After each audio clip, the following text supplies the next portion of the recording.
30년 지기 절친과 남편이 뒤에서 무슨 짓을 벌이는지도 모른 채 그녀는 그저 두 사람이 친하게 지내는 게 고마울 뿐이었습니다.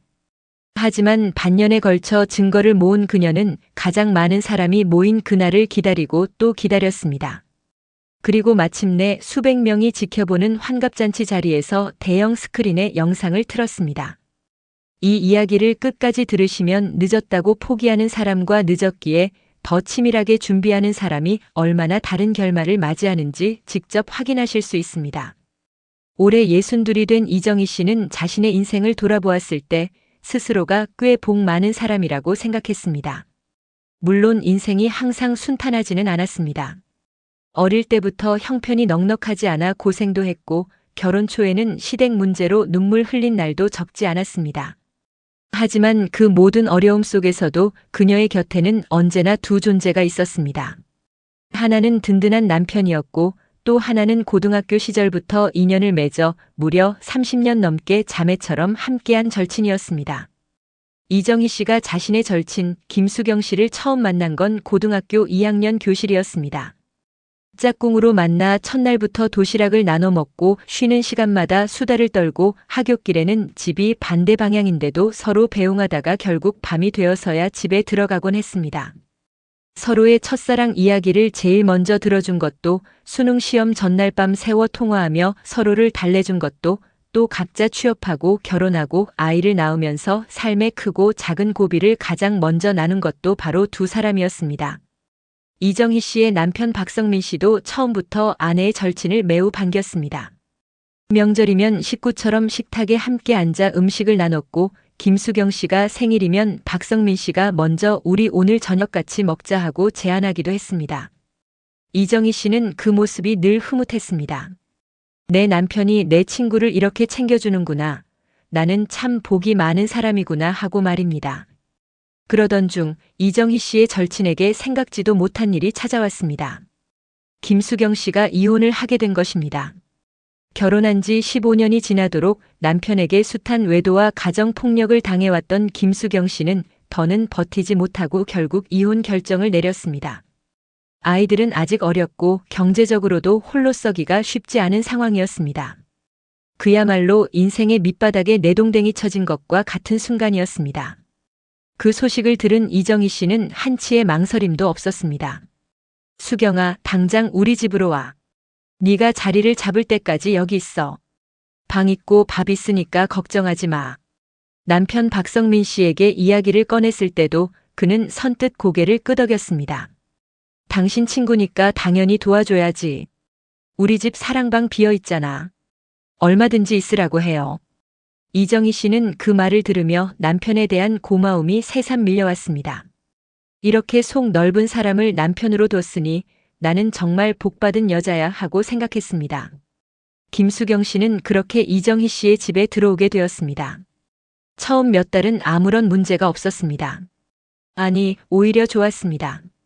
아침마다 함께 밥을 차려 먹고 저녁이면 소파에 나란히 앉아 드라마를 보고 주말에는 셋이 가까운 재래시장에 나가 장을 보고 돌아오는 그 일상이 이정희 씨에게는 너무나 따뜻하고 충만하게 느껴졌습니다. 30년 지기 절친과 사랑하는 남편이 모두 한 지붕 아래 있다는 사실이 그녀에게는 세상 그 무엇보다도 든든한 울타리처럼 여겨졌습니다. 그러나 이정희 씨는 미처 알지 못했습니다. 그 따뜻한 일상 안에서 자신이 가장 믿었던 두 사람이 자신의 뒤에서 아무도 몰래 다른 세상을 만들어가고 있다는 것을 눈치채지 못하는 게 당연했습니다. 두 사람은 너무나 자연스럽게 행동했습니다. 박성민 씨는 이정희 씨 앞에서 언제나 김수경 씨에게 다소 거리를 두는 듯한 태도를 유지했습니다. 형식적인 안부, 적당한 농담, 무난한 대화. 그 이상도 이하도 없는 것처럼 보였습니다. 김수경 씨도 마찬가지였습니다. 이정희 씨 앞에서 그녀는 늘 감사하고 미안해하는 모습이었습니다. 너무 신세지는 것 같아서 마음이 무거워. 라는 말을 입버릇처럼 달고 살았습니다. 그 진심 어린 표정, 그 다정한 목소리, 그 익숙한 눈빛. 이정희 씨는 그 모든 것이 진짜라고 믿었습니다. 30년이라는 세월이 쌓아놓은 신뢰는 의심이라는 씨앗이 싹조차 틔우기 전에 모조리 삼켜버릴 만큼 두텁고 단단했습니다. 그 신뢰가 결국 그녀를 가장 긴 시간 동안 가장 깊은 어둠 속에 가두어 놓은 감옥이 되어버렸다는 사실을 이정희 씨는 그때까지만 해도 전혀 알지 못했습니다. 봄이 가고 여름이 지나고 가을이 왔습니다. 집안의 분위기는 아무것도 달라진 것이 없어 보였습니다. 식탁에는 여전히 세 사람의 밥그릇이 놓였고 거실에는 여전히 세 사람의 웃음소리가 가득했으며 저녁 산책길에는 여전히 세 사람의 발소리가 나란히 이어졌습니다. 겉으로 보이는 세계는 그랬습니다. 하지만 이정희 씨의 시야에서 벗어난 공간, 그녀가 잠든 밤, 그녀가 자리를 비운 시간, 그 모든 틈새에서 다른 세계가 조용하고도 치밀하게 만들어지고 있었습니다. 인간의 배신이란 처음에는 너무 작고 너무 은밀해서 아무도 눈치채지 못합니다. 단 한 번의 시선, 단 한마디의 말, 단 하나의 웃음에서 시작되어 조금씩 마치 물이 바위를 뚫듯이 천천히 깊어져 갑니다. 그리고 그것이 눈에 보일 만한 크기로 자라났을 때 이미 되돌리기에는 너무 늦어버린 경우가 대부분입니다. 이정희 씨의 이야기가 바로 그랬습니다. 그녀가 아무것도 모른 채 감사하고 행복해하는 사이 모든 것은 이미 너무 멀리 흘러가 있었습니다. 그리고 모든 것이 수면 위로 드러나게 된 것은 아주 사소하고 평범한 한 가지 행동 때문이었습니다. 청소였습니다. 이정희 씨는 매달 첫째 주 토요일에 집 안 구석구석을 청소하는 습관이 있었습니다. 방마다 먼지를 털고 서랍 안을 정리하고 책상 위를 닦고 화장실 타일 사이사이까지 솔로 닦는 그 꼼꼼한 청소는 시어머니에게서 배운 것이었습니다. 집이 깨끗해야 복이 들어온다던 시어머니의 말을 이정희 씨는 30년 넘게 지켜왔습니다. 그날도 별다를 것 없는 토요일 오전이었습니다. 남편 박성민 씨는 아침 일찍 친구들과 골프를 치러 나갔고 김수경 씨는 아이들 학원을 데려다 주러 외출한 상태였습니다. 집안에는 이정희 씨 혼자였습니다. 그녀는 늘 하던 대로 각 방을 돌며 청소를 시작했습니다. 거실, 주방, 안방을 거쳐 마지막으로 남편의 서재에 들어섰습니다. 먼지가 쌓인 책상 위를 닦고 책장 사이사이를 정리하고 바닥을 쓸었습니다. 그리고 마지막으로 책상 서랍을 열어 안쪽 먼지를 닦으려 했습니다. 서랍 안에 무언가 단단한 것이 손에 잡혔습니다. 처음에 이정희 씨는 아무 생각 없이 그것을 꺼냈습니다. 어두운 색의 케이스에 담긴 자신이 처음 보는 스마트폰이었습니다. 이상했습니다. 남편의 휴대폰은 분명히 아이폰이었고 언제나 남편의 손에 들려 있거나 충전기에 꽂혀 있었습니다. 그런데 이 폰은 무엇인가? 남편이 업무용 폰을 따로 쓰고 있나 싶어 아무 생각 없이 전원 버튼을 눌렀습니다. 화면이 켜졌습니다. 비밀번호 없이 지문 인식도 없이 그냥 열려버렸습니다. 이정희 씨의 손이 화면 위를 스쳐갔습니다. 카카오톡 아이콘이 눈에 들어왔습니다. 그녀는 무심코 그것을 눌렀습니다. 그리고 그 순간 이정희 씨의 세계가 산산조각 났습니다. 화면 가득 그녀가 상상도 하지 못했던 것들이 펼쳐져 있었습니다.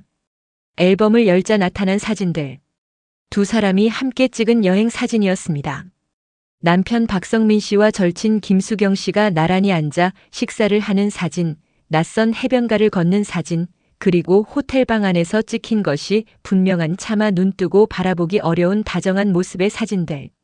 사진 날짜를 보니 이정희 씨가 친정 어머니 문병을 간다며 며칠 집을 비웠던 그 기간이었습니다. 그녀가 부산에 있는 동안 두 사람은 제주로 함께 떠났습니다. 카카오톡 대화창은 더 충격적이었습니다. 이정희 씨는 화면을 스크롤하며 읽어내려갔습니다. 처음에는 손이 떨렸고 그 다음에는 온몸이 떨렸으며 마침내는 시야가 흐려지기 시작했습니다. 차마 입에 담기 어려운 문자들이 즐비했습니다. 서로를 부르는 다정한 호칭, 만나고 싶다는 말, 보고 싶다는 말, 이정희 씨 몰래 만났던 날들의 기록, 그리고 이정희 씨에 대한 이야기도 있었습니다. 걔는 눈치가 없어서 다행이야. 이번 주말에도 모임 간다고 하던데 그때 봐. 지난번에 너무 아슬아슬했잖아. 다음엔 조심하자. 이정희 씨는 그 문장들을 읽으면서 자신의 30년 우정이, 자신의 30년 결혼 생활이, 자신이 지금까지 쌓아온 인생의 모든 믿음이 한꺼번에 바닥으로 추락하는 소리를 들었습니다. 온몸에서 힘이 빠졌습니다. 다리가 풀려 그 자리에 주저앉을 것 같았습니다. 심장은 너무 빠르게 뛰어 귀까지 쿵쿵거렸고 눈앞이 하얗게 변하는 것 같기도 했습니다. 누군가에게 소리를 지르고 싶었습니다. 뭔가를 집어 던지고 싶었습니다. 울고 싶었습니다. 전화기를 들고 당장 남편에게 전화해서 당신 지금 어떻게 된 거냐고 소리를 질러버리고 싶었습니다. 그러나 이정희 씨는 그 모든 충동을 꾹 눌러 삼켰습니다. 그녀는 천천히, 아주 천천히 심호흡을 했습니다. 한 번, 두 번, 세 번. 그리고 스스로에게 말했습니다. 여기서 울고 불고 해봐야 나만 비참해진다. 이 순간에 감정을 터뜨리면 어떻게 되는지 이정희 씨는 이미 알고 있었습니다. 남편은 발뺌을 할 것이고 김수경 씨는 울면서 용서를 빌 것이고 두 사람은 적당히 수습하고 또 아무 일 없던 것처럼 지내려 할 것입니다. 이런 종류의 배신을 당한 사람들이 얼마나 허망한 결말을 맞이하는지 그녀는 주변에서 충분히 보아왔습니다. 이정희 씨는 그 전철을 밟고 싶지 않았습니다. 그녀는 손이 떨리는 것을 참으며 휴대폰을 다시 서랍 속 깊이 밀어 넣었습니다. 그리고 청소를 마저 끝냈습니다. 책상 위를 닦고 바닥을 쓸고 창문을 열어 환기를 시키고 걸레를 빨아 널었습니다. 바깥에서 보면 아무 일도 없는 토요일 오전이었습니다.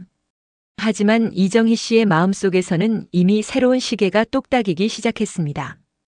이 시계는 남편의 환갑잔치가 열리는 날 정확히 멈출 예정이었습니다. 그리고 그 순간까지 이정희 씨는 누구에게도 아무 내색을 하지 않기로 결심했습니다. 배신당한 아내의 슬픔도 친구에게 뒤통수를 맞은 여자의 분노도 이제껏 믿어온 세계가 허물어지는 황망함도 그 무엇 하나도 겉으로 드러내지 않기로 마음먹었습니다. 그 대신 이정희 씨는 칼을 갈기 시작했습니다. 이정희 씨가 그날 이후 가장 먼저 한 일은 변호사를 찾아가는 것이었습니다. 그것도 집 근처가 아니었습니다. 혹시라도 아는 사람의 눈에 띌까봐 일부러 먼 동네까지 나가 아무와도 안면이 없는 이혼 전문 변호사 사무실의 문을 두드렸습니다. 담당 변호사는 40대 중반의 여성이었습니다. 표정 하나 흐트러뜨리지 않고 이정희 씨의 이야기를 끝까지 들은 뒤 차분한 목소리로 말했습니다. 지금부터 하셔야 할 일은 딱 하나입니다. 증거를 모으는 것입니다. 이정희 씨는 고개를 끄덕였습니다. 얼마나 모아야 하나요? 변호사가 조용히 답했습니다. 법원에서 이것은 반박이 불가능하다고 판단할 만한 수준으로요. 진술만으로는 부족합니다. 사진, 영상, 카드 내역, 통신 기록, 이 모든 것이 입체적으로 맞물려야 합니다. 이정희 씨는 그 조언을 새기고 사무실을 나왔습니다. 그리고 그날부터 반년에 걸쳐 이정희 씨는 자신의 삶을 철저히 두 개의 층위로 나누어 살았습니다.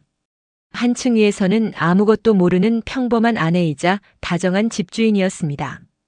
여전히 밥을 차려내고 여전히 웃으며 대화하고 여전히 김수경 씨에게 잘 잤어? 오늘 뭐 먹을까? 라고 묻는 일상을 유지했습니다. 또 다른 층위에서는 냉철하고 치밀한 증거 수집자였습니다. 첫 번째로 확보한 것은 차량 블랙박스 영상이었습니다. 남편의 차에는 앞뒤로 블랙박스가 달려 있었습니다. 이정희 씨는 변호사의 조언을 받아 블랙박스 영상을 주기적으로 확인했습니다. 처음 몇 주는 별다른 내용이 없었습니다. 그러다가 어느 날 이정희 씨가 여성 동창회 모임이 있어 집을 비운 저녁 블랙박스에 두 사람이 함께 차에 오르는 영상이 찍혔습니다. 목적지는 이정희 씨가 한 번도 가본 적 없는 외곽의 한 펜션이었습니다. 이정희 씨는 그 영상을 조용히 저장했습니다. 두 번째는 신용카드 내역이었습니다. 부부 공동 계좌와 연결된 신용카드의 사용 내역을 꼼꼼히 들여다보기 시작했습니다. 처음에는 별다른 이상이 없어 보였습니다. 그러나 시간을 거슬러 올라가다 보니 이정희 씨가 자리를 비웠던 날들마다 식당, 숙박, 주유소 등에서 묘하게 한 쌍을 이루는 결제 내역들이 눈에 들어왔습니다. 두 사람의 몫으로 보이는 식사 금액, 커플룸으로 보이는 숙박 요금, 드라이브 경로를 따라 찍힌 주유 내역. 이정희 씨는 그 내역들을 날짜별로 정리해 프린트해 두었습니다. 세 번째는 더 어려운 작업이었습니다. 변호사를 통해 호텔 CCTV 영상 확보를 시도하는 것이었습니다. 물론 일반인이 호텔 CCTV에 마음대로 접근할 수는 없습니다. 하지만 민사소송을 대비해 사전에 증거보전 신청을 하면 법원의 결정에 따라 일정 범위 내에서 해당 자료를 확보할 수 있습니다. 이정희 씨의 변호사는 그 절차를 꼼꼼하게 밟았습니다. 결과적으로 두 사람이 함께 체크인하는 모습이 담긴 CCTV 영상 2건이 확보되었습니다. 네 번째는 통신 내역이었습니다. 남편의 주 휴대폰과 두 번째 폰의 통신 기록을 비교 분석했습니다. 이정희 씨가 집에 없는 날들 두 폰 사이의 통화 횟수와 문자 빈도가 급격히 올라간다는 사실이 데이터로 고스란히 드러났습니다. 다섯 번째는 그날 서재에서 발견했던 세컨드폰의 내용이었습니다. 이정희 씨는 변호사와 상의한 뒤 적절한 시점에 그 폰의 데이터를 법적으로 유효한 방식으로 추출하는 절차를 밟았습니다. 이렇게 반년에 걸쳐 확보된 증거 자료들은 낱장만 해도 수백 페이지에 달했고 영상 파일만 수십 개였습니다. 변호사는 모든 자료를 검토하고 나서 말했습니다. 이 정도면 상간녀 소송도 이혼 소송도 어떤 법정에서든 승소할 수 있습니다. 재산 분할에서도 유리한 고지를 충분히 점할 수 있고요. 이정희 씨는 그 말을 들으며 처음으로 아주 조용하고 차가운 미소를 지었습니다. 하지만 증거를 법정에 가져가는 것만으로는 부족하다고 그녀는 생각했습니다. 이정희 씨에게는 또 다른 계획이 있었습니다. 그녀는 두 사람이 그저 이혼과 소송의 결말을 맞이하는 것에 그치길 원하지 않았습니다. 그녀가 30년 동안 받았던 신뢰와 그 신뢰를 짓밟은 배신의 무게가 얼마나 무거운지 그것을 두 사람 스스로 온몸으로 느끼길 바랐습니다. 그리고 그 결정적인 순간이 찾아오고 있었습니다. 남편 박성민 씨의 환갑잔치가 6달 후로 잡혀 있었습니다. 박성민 씨는 자신의 환갑을 매우 성대하게 치르고 싶어 했습니다. 사돈들과 친척들, 회사 동료들, 오랜 친구들까지 모두 불러 화려한 연회장에서 파티를 여는 것이 그의 오랜 소망이었습니다. 이정희 씨는 그 준비를 기꺼이, 아주 기꺼이 도왔습니다. 연회장을 예약하고 초대장을 보내고 식순을 짜고 케이터링을 준비했습니다. 그리고 그 식순 한가운데 자신만의 순서를 아무도 모르게 끼워 넣었습니다. 주인공이 케이크에 초를 끄려는 바로 그 순간 잔치의 흐름은 완전히 뒤바뀔 예정이었습니다. 이정희 씨는 식순 중에 배우자 축사라는 항목을 넣었습니다. 아내가 남편에게 30년 세월을 함께한 감사의 말을 전하는 코너로 포장했습니다. 아무도 의심하지 않았습니다. 오히려 박성민 씨는 당신이 그런 걸 다 준비하다니 고마워. 라고 말하며 흐뭇해했습니다. 이정희 씨는 그 말을 들으며 속으로 생각했습니다. 고마울 일은 이제부터야. 그날은 5월의 토요일 오후였습니다. 연회장에는 사람들이 가득 들어찼습니다. 박성민 씨의 형제들과 그 가족들, 처가 쪽 친척들, 직장 상사와 동료들, 수십 년 된 친구들, 이웃들. 자리를 꽉 채운 사람들의 웅성거림과 웃음소리가 홀을 가득 채웠습니다. 주인공 박성민 씨는 정장을 차려입고 연단 가까이에 서서 들어오는 손님들을 일일이 맞이하고 있었습니다.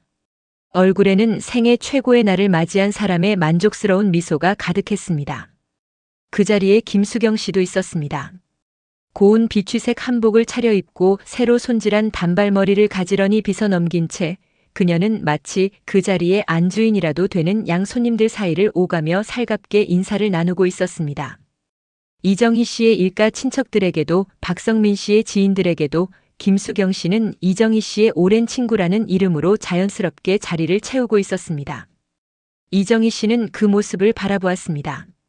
저 뻔뻔함을, 저 당당함을, 30년 우정을 발밑에 짓밟은 사람이 그 우정의 이름을 방패 삼아 버젓이 그 자리에 앉아 있는 모습을. 이정희 씨는 아무 표정 없이 그 모습을 바라보다가 조용히 눈을 돌렸습니다. 저녁 연회가 시작되었습니다. 식사가 나오고 건배가 이어지고 각 테이블에서 저마다 웃음꽃이 피었습니다. 박성민 씨의 오랜 친구가 올라와 옛 이야기를 늘어놓으며 좌중을 웃겼고 회사 후배가 올라와 덕담을 건넸습니다. 행사는 순탄하게 흘러갔습니다. 그리고 드디어 케이크 순서가 다가왔습니다. 직원들이 촛불이 활활 타오르는 대형 케이크를 끌고 들어왔습니다. 하객들이 모두 일어나 박수를 치며 생일 축하 노래를 불렀습니다.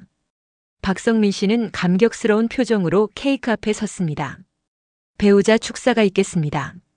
사회자의 목소리가 홀에 울려 퍼졌습니다. 순식간에 박수 소리가 일었습니다. 사람들은 기대에 찬 얼굴로 이정희 씨를 바라봤습니다. 아내가 남편에게 감동적인 말을 전하는 순간을 기대하는 눈빛들이었습니다. 이정희 씨는 단상 위로 천천히 올라갔습니다. 마이크를 손에 쥐었습니다. 홀 안이 조용해졌습니다. 이정희 씨는 잠시 숨을 고르고 객석을 천천히 훑어보았습니다. 남편의 얼굴, 친척들의 얼굴, 동료들의 얼굴, 그리고 비취색 한복을 입고 구석 자리에 앉은 김수경 씨의 얼굴. 그리고 그녀는 천천히 입을 열었습니다. 오늘 이 자리에 와주신 모든 분들께 감사드립니다. 차분하고 또렷한 목소리였습니다. 사람들은 귀를 기울였습니다. 저는 오늘 이 자리에서 남편에게 그리고 여기 계신 분들 모두에게 꼭 드리고 싶은 말씀이 있어서 이렇게 자리를 마련했습니다. 잠시 침묵이 흘렀습니다. 그리고 이정희 씨는 손에 들고 있던 작은 리모컨을 눌렀습니다. 홀 한쪽 벽면에 설치되어 있던 대형 스크린이 켜졌습니다. 처음 화면에는 이정희 씨와 박성민 씨의 결혼식 사진이 나왔습니다.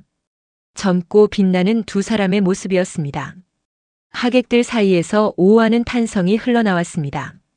그 다음 화면에는 함께 찍은 가족 사진들이 이어졌습니다.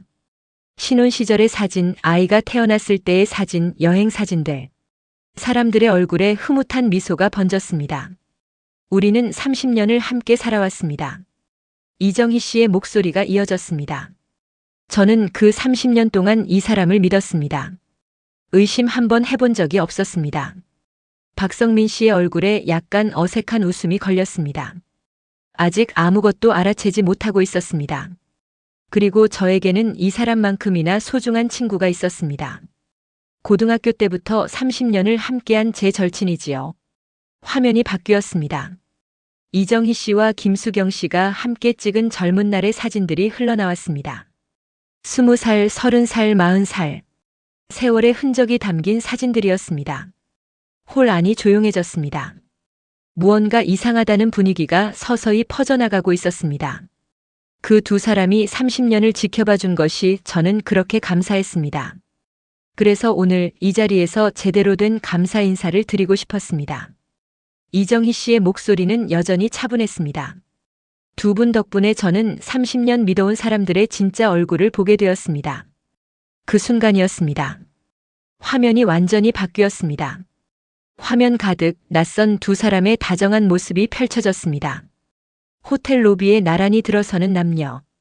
그 남자는 박성민 씨였고 그 여자는 비취색 한복을 입고 지금 저 구석 자리에 앉아 있는 김수경 씨였습니다. 홀 안이 순식간에 얼어붙었습니다. 아무도 말을 하지 못했습니다. 케이크 앞에 서 있던 박성민 씨의 얼굴에서 핏기가 가셨습니다. 입이 반쯤 벌어졌지만 소리가 나오지 않았습니다. 구석 자리에 김수경 씨는 자리에서 일어섰다가 다리에 힘이 풀렸는지 다시 그대로 주저앉아 버렸습니다. 비취색 한복 소매 끝이 바들바들 떨리는 게 보였습니다. 이정희 씨는 계속했습니다. 화면에는 카드 결제 내역이 날짜별로 나열되었습니다. 두 사람이 함께 다녀온 것이 분명한 여행지들의 숙박비와 식사비가 고스란히 화면에 적혔습니다. 그 다음에는 두 사람이 주고받은 카카오톡 대화의 일부가 화면에 떠올랐습니다. 차마 입에 담기 어려운 내용들이 대형 스크린에 또렷이 비쳤습니다. 홀 안에서 누군가 작게 탄성을 삼켰습니다. 누군가는 손으로 입을 막았습니다. 누군가는 고개를 돌렸습니다. 하지만 대부분의 사람들은 눈을 떼지 못하고 화면을 바라봤습니다. 이정희 씨는 마이크를 입 가까이 가져가며 말했습니다. 박성민 씨 그리고 김수경 씨. 그 이름들이 울려 퍼지는 순간 홀 안에 있던 모든 사람이 숨을 참았습니다. 이정희 씨는 단상에서 내려왔습니다. 한 손에는 두꺼운 봉투 2개가 들려 있었습니다. 그녀는 남편 앞으로 그리고 김수경 씨 앞으로 걸어가 각각의 봉투를 집어 던졌습니다. 봉투 안에는 이혼 소장과 상간녀 위자료 청구 소송장이 들어 있었습니다. 더러운 것들. 내 집에서 당장 꺼져. 그녀의 목소리는 차가웠습니다. 떨리지도 않았고 높아지지도 않았습니다. 30년 쌓인 감정이 한꺼번에 쏟아지는 게 아니라 반년에 걸쳐 다듬어진 차가운 결의가 한마디 한마디에 담겨 있었습니다.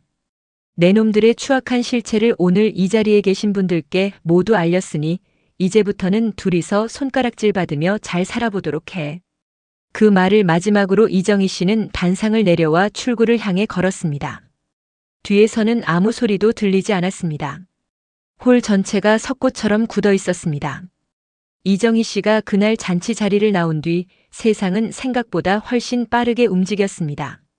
잔치 자리에 있던 수백 명의 사람들 입에서 입으로 그날의 이야기가 퍼져나가는 데는 채 하루도 걸리지 않았습니다.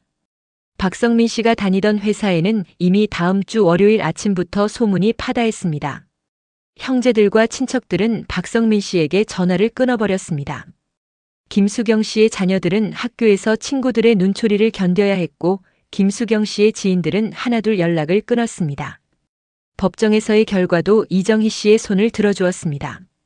반년에 걸쳐 확보한 증거들은 재판에서 단 한 점의 허점도 없었습니다. 남편 박성민 씨는 재산의 절반과 이정희 씨의 변호사가 산정한 위자료를 고스란히 내어주었습니다. 김수경 씨에게는 상간녀 소송에 따른 별도의 위자료가 부과되었습니다. 두 사람은 잔치가 끝난 뒤 한동안 어수선한 상황에서도 서로에게 연락을 취했다고 합니다. 어쩌면 이 난국을 함께 헤쳐나가야 한다는 생각이었을지도 모릅니다. 그러나 이정희 씨가 모든 증거를 쏟아낸 그 순간부터 두 사람이 서로에 대해 품고 있던 환상은 서서히 무너지기 시작했습니다.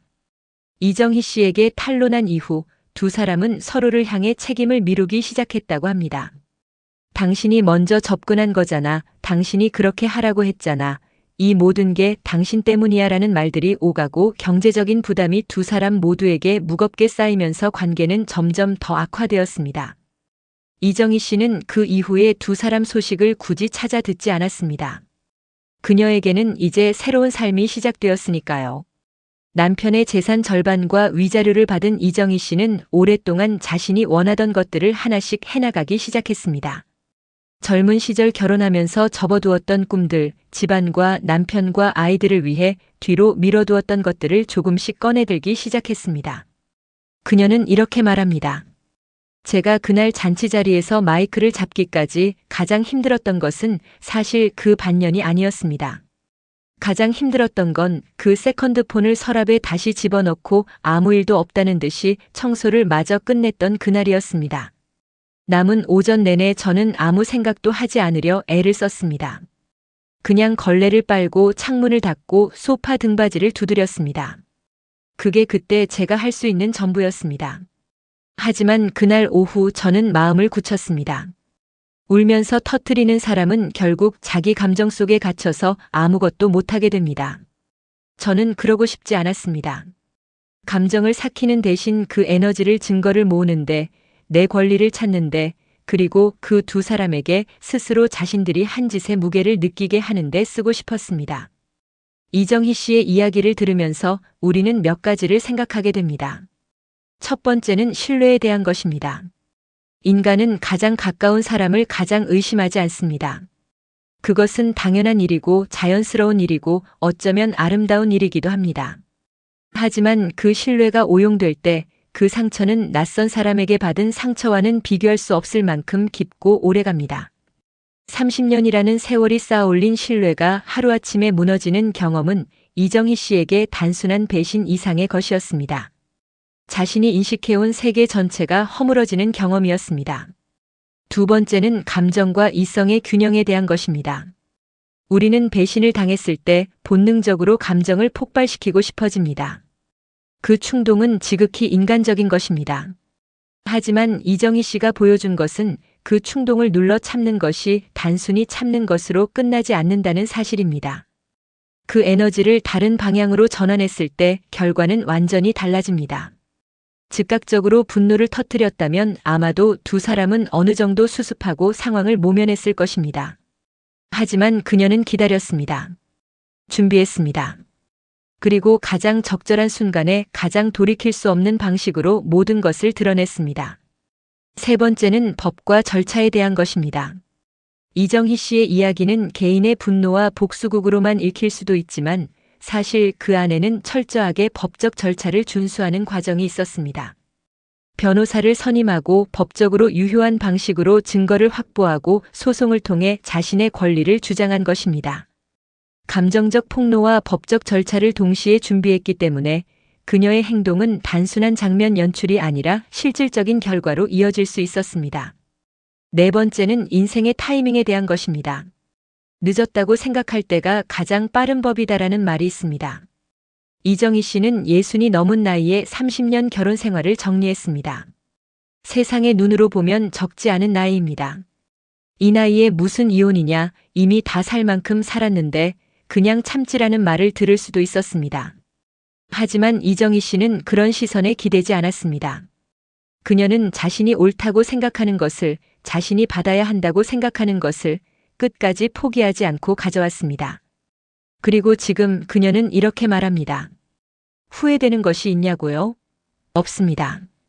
단 하나도요. 그 두 사람이 지금 어떻게 지내는지 궁금하냐고요? 사실 별로 궁금하지 않습니다. 제 마음속에서 그들은 이미 오래전에 끝났으니까요. 저는 그저 지금 제 앞에 있는 이 하루하루를 충실하게 살아갈 뿐입니다. 이것이 이정희 씨의 이야기입니다.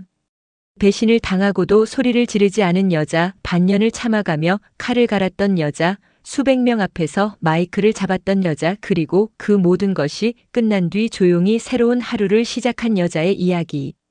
오늘 이 이야기가 여러분의 마음에 어떤 울림으로 남을지는 모르겠습니다.